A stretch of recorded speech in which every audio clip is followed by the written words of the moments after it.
Hi guys. Hey everybody. I'm Alex. I thought the last presentation was really interesting because I'm a financial analyst by background. But I come from a less technical background. I'd be curious, out of the audience here, who would say that you do come from a technical background? Just show a quick show of hands. Okay, so maybe 50-50. So my talk, I really like building things very quickly. I find for people that are non-technical, this gives you a way of approaching this sort of stuff and getting going. For technical people, I now work with some developers, and I actually find it's really useful just to quickly prototype things before we really get into the nuts and bolts of building it out properly. So I want to talk through, or at least demo, something that I put together last night in a couple hours. It was just it's a quick tool that essentially gives me a daily sort of pep talk that pulls in lots of information around me, whether that be the weather, my to-do, or the calendar, or things coming up, and gives me a talk in the style or voice of someone that you can pick. So before we go here, I'm going to give you 3 options. I'm going to apologize in advance because I did have a female option, but I guess Taylor Swift was against the copyright issues in 11 Labs. But I guess the 3 options I have are Samuel L. Jackson, Elon Musk, or Joe Rogan. And so I'd love to show of hands of who we'd like to see give the daily talk of the day. So for Samuel L. Jackson, can I get some hands? All right. Elon Musk. Okay. Samuel's winning. And Joe Rogan. All right, great. So we're going to go with Samuel L. Jackson. And then on top of that, so I've got my to-do list here. I would love it if someone could just give me a quick thing to add to the to-do list so we can show that it's a live demo and not something I did in advance. Just if anyone could shout out something we need to do. Not to get so. Yeah, all right, fine. Let's do that. Yeah.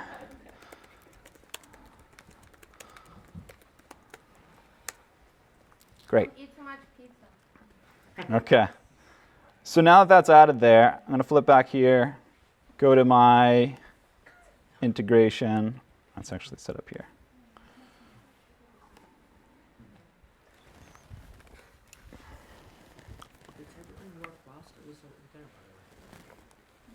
I think so. Yeah, I'm glad. Oh, sorry. Internet is a little slow. Here we go.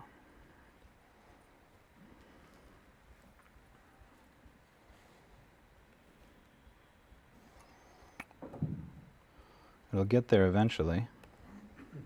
Here we go. Okay.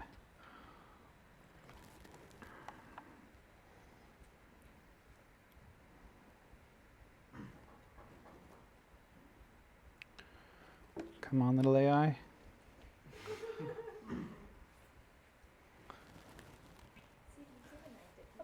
Oh no. All right, I should have a Telegram message. Oh, it didn't save my last update. Oh, that's a bummer.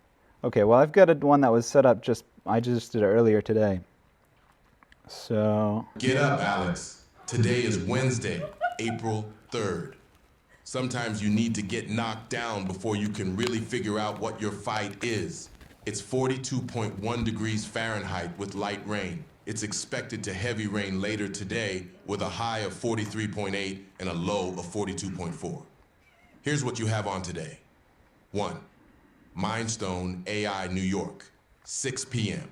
Stay sharp and make an impact. 2. Touch base with Jay, 10 p.m. Keep those connections strong. And finally, this is what should be top of mind. 1. Construct a series of UML diagrams regarding content curation. 2. Prepare a presentation for Ravenpack on discretionary research processes. 3. Write an investor update for the latest quarter. Now go out there and show them what you're made of, Alex. You got this.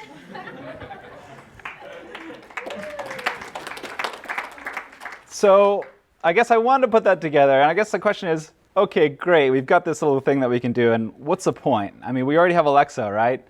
But I think the point for me is I can give this context. I can give this context about my life, and I can also structure it to have the output of what I want it to have. So in this case, it's a daily update in the morning with my to-do list. But you can imagine there's lots of different applications for this. For example, you could have it run before an important meeting to give me a briefing of what I need to prepare for. I could have my daily stockbroker call me and give me an update on the markets and how my portfolio is doing. And I think what's going to be really interesting is when you plug this into some of the other tools that are out there, when we talk about agents that can go out and take action for you, I think the medium with which we exchange information with these tools is going to change. From nowadays, everything is just very chat-based, which just doesn't feel consistent with how our brains work. I can definitely see something that's much more attuned to something that's A, more push-oriented, and B, more audio-oriented. So you can imagine an avatar that you would speak with every day, and that will go take actions on your behalf. The second reason why I want to demo this, or an application like this, is Alexa in 2019 had a team of about 10,000 people. I did this as one guy in his bedroom, and with a couple hours. So I think what's fascinating is you've got these big tech companies that have really put a lot of engineering and talent into kind of pushing the door forward. But once the door is already open, everybody can kind of just run in and build stuff because we have the building blocks there and the tools there to build stuff. And so I think that's moving from solving the really hard, challenging problems to then solving the much more practical problems of what are the workflows in our lives, how do we make decisions, these sorts of things. So with that being said, I had another example, which was Snapchat. I met a team recently that was basically had recreated filters. It was a team of 2 people that had basically hacked together, a video filter that you could film yourself and then add something to it in almost real time. So the tool that I was using to demo this is called Make.com. It's one of a couple different no-code coding tools that you can use. This is one of my favorite. There's also Zapier that has some really interesting integrations, and both Josh and I have done talks on that topic that are already on the Mindstone app that you can go check out when you have time. But to talk through how I would put something like this together, I want to jump into Make and give a quick example of how we would do that. It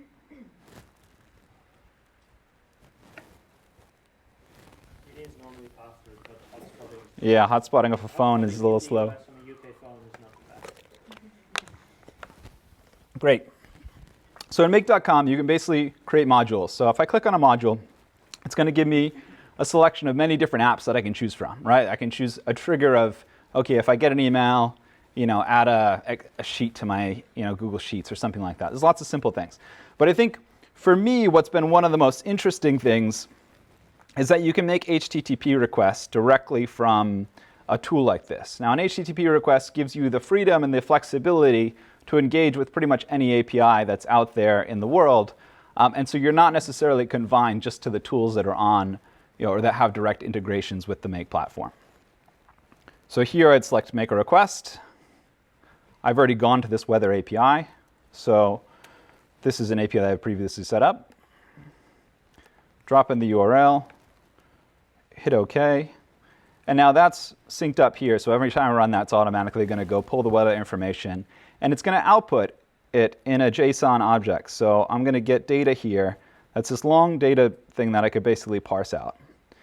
What's interesting now is Make.com has also a very simple, let's just look up the parsing tool.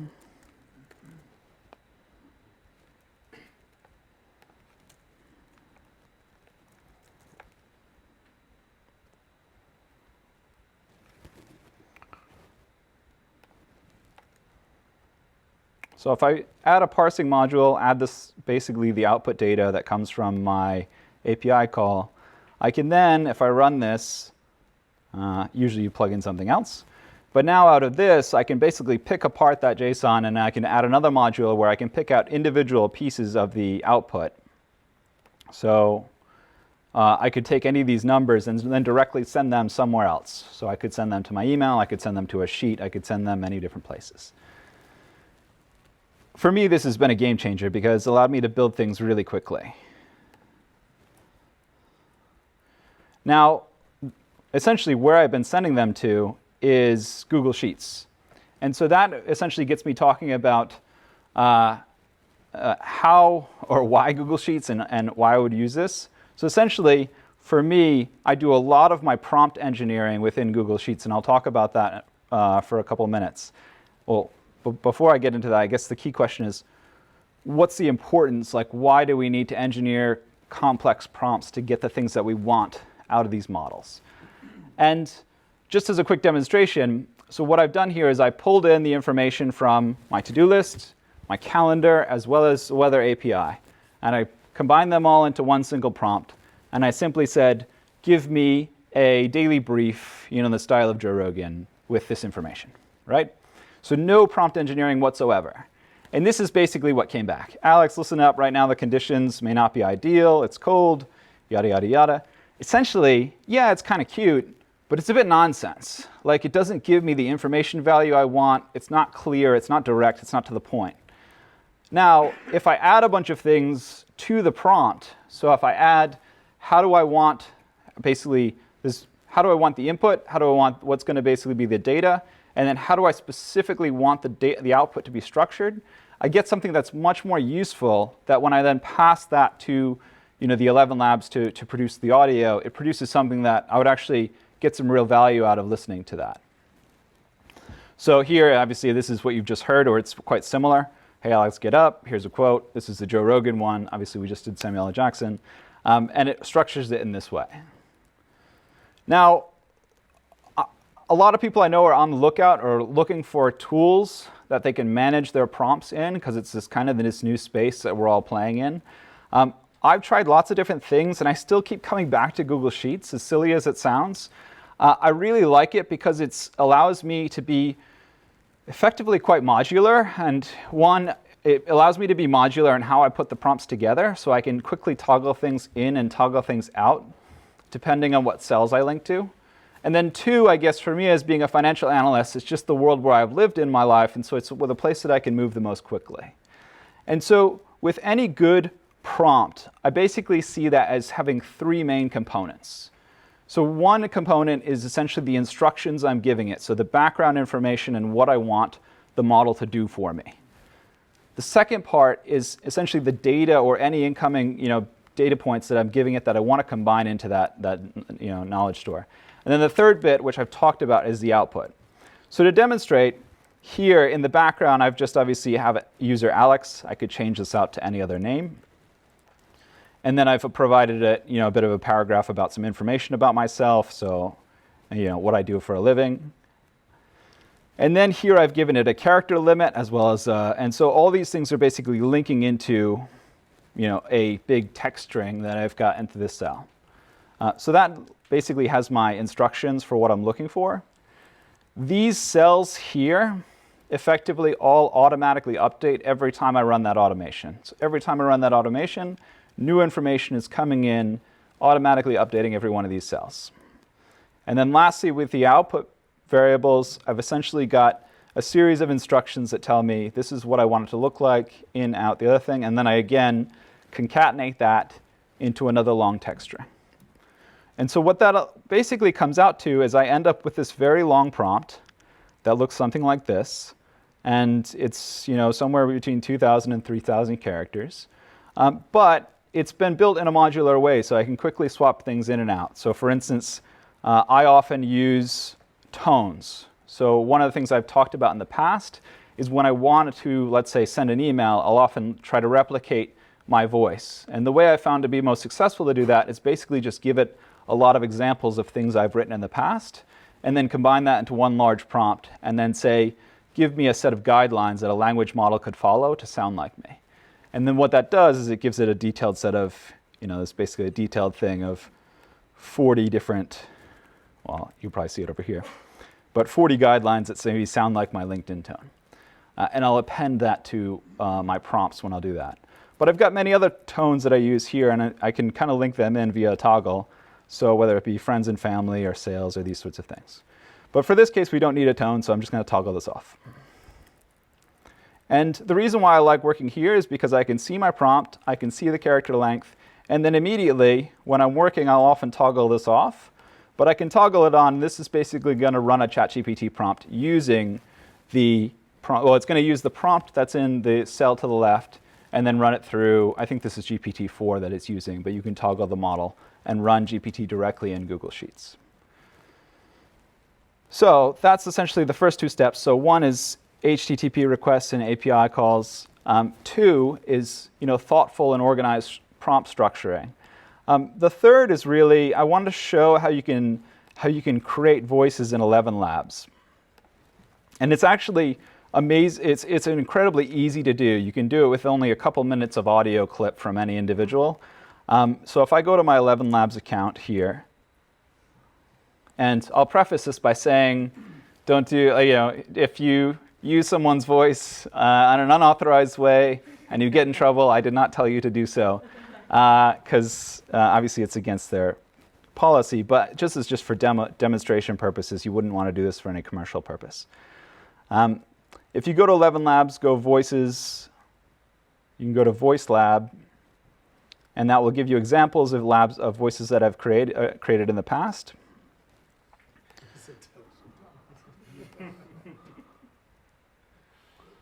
So if I just take, this is just any audio clip that I've taken from the internet. You could do this with just about anything.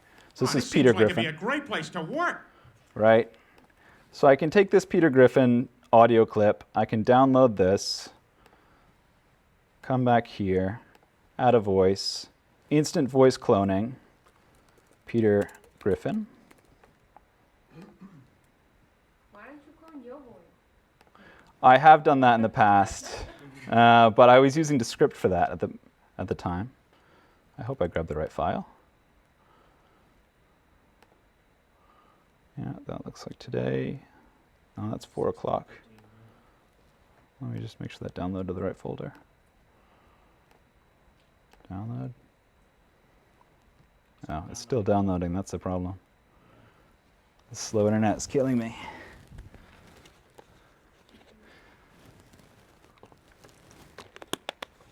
I would kill the second down. The first one, Yeah. yeah. Well, if we ever get time, it's okay if we don't do it, but we can demonstrate in any voice, if you upload an audio within literally a minute, it will then be able to take in text and produce a really realistic version of that person's voice. So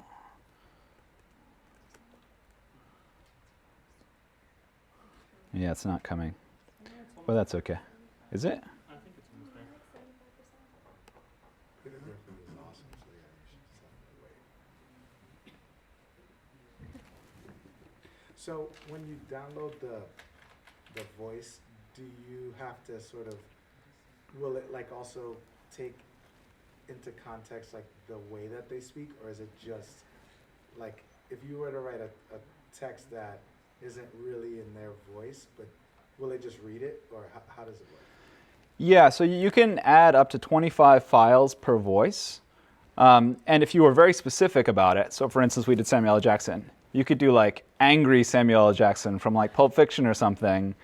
And if you got 25 clips of that, I'm sure the output would be very different because it's just taking it based on the output that you've given it. So yeah, you can be quite specific.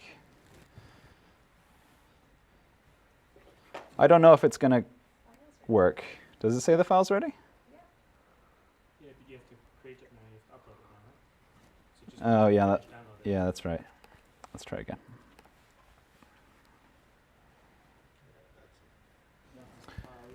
Yes. Yeah, that's it. Yep.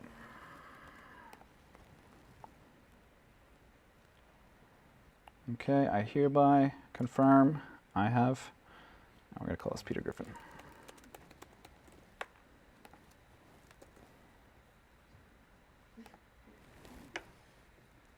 Now it's going to go the other way around, it's going to have to upload it. Yeah. So, but I can move away from that and we can come back to it at the end.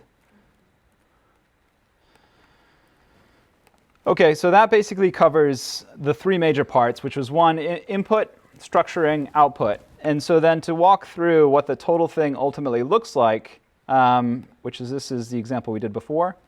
So if I zoom in here, so one, we've got a HTTP request, getting data, parsing it, putting into Google Sheets. Calendar data, same thing, putting to Google Sheets. Todoist, same thing, putting it to Google Sheets. And then here I'm basically pulling out two things. So one, I'm doing all the GPT actions within Google Sheets locally. And then I'm pulling the output of that, and that's basically being stored here. And then I'm also pulling the output of who's the speaker. And then depending on who's the speaker, that will then decide which avenue we go down in terms of what voice we use. And ultimately, that sends it back to me in Telegram. So we're going to come back here, and I will do... So just to sum up some of the things that I've learned as going through this journey, for me, I started with these tools of Zapier and Make. I think the first talk I did at Mindstone was maybe back last July, where I showed how to build a email bot that will read your emails and respond to them for you. Again, just using Make.com and Google Sheets. Then I've kind of gone on this journey where that's been really interesting and fun to build more things.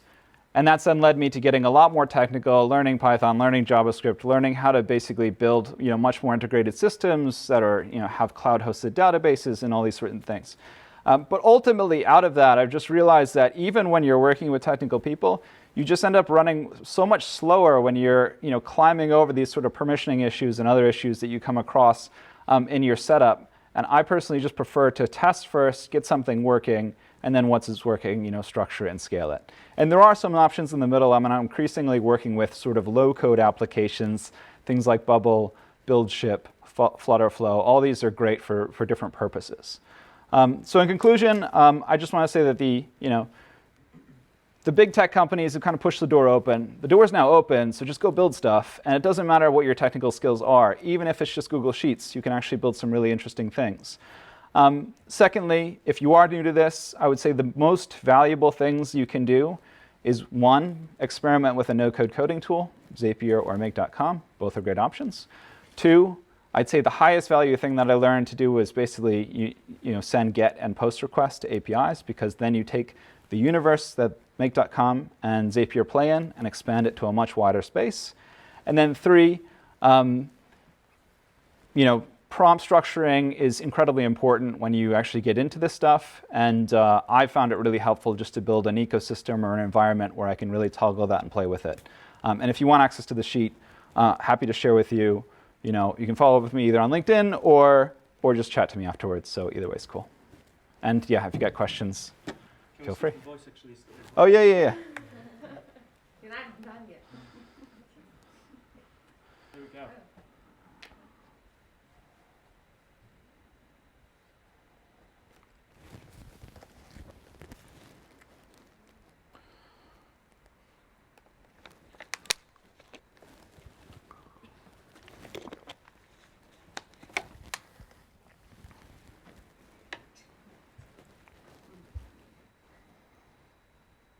Good morning. Today, complexity becomes clarity. It's currently a cool 46 degrees Fahrenheit under light rainfall. As the day unfolds, anticipate a shift towards heavier rain, transforming our environment. Expect a high of 48.3, while tonight darkness ushers in a low of 44.5.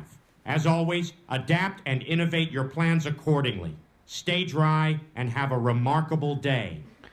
So the one thing here that's the obvious gap is before I was including the name of the speaker in my prompts. So it was basically giving me quotes from the name of the speaker and putting in the style of the name of the speaker. I don't think Peter Griffin has this sort of vocabulary. So you can obviously see this is a halfway measure, but if you include the full thing, it's a lot better. Thank you very much. Yeah.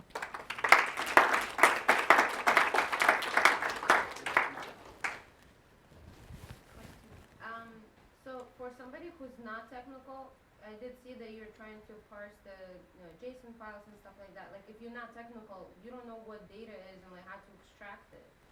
Like, what are you doing now? So what I would say is you can play with these tools without doing that step. I was just demonstrating that step because it's one of the most powerful steps that you can do on there. but I would say that's more like a layer 2 of getting into it. Honestly, if you haven't done with anything at all, what I would say is try Zapier and then just go on. And there's actually a thing where you can talk to it and say, hey. So that we've done a few talks in the past. They're on the Mindstone. They're on the Mindstone app. But we demonstrated where you can use Zapier Central and you can create a bot that you can talk to, and then you can say, hey, pull information from my calendar. And then it will then query you and say, can I have access to your calendar? Can you give me approve? And you hit approve, and it'll do some authentication. And then once you do, it'll basically do the same information, and it'll pull that for you on your behalf. So this required a little bit more configuring. With some of those options, there's actually no configuring. And increasingly, I think that's where it's going to go, is instead of it just being a back and forth with ChatGPT, I think we now have the ability to talk with these GPTs, tell them to do things for us, write an email, send an email, do all these things, and it will do that. I think, yeah. And so I just think the medium is probably going to change from chat to other things in the future. How are you going to make money out of this? It seems like so easy, so anybody can make a model similar. I'm not pitching a business. I just built something last night and thought it was cool.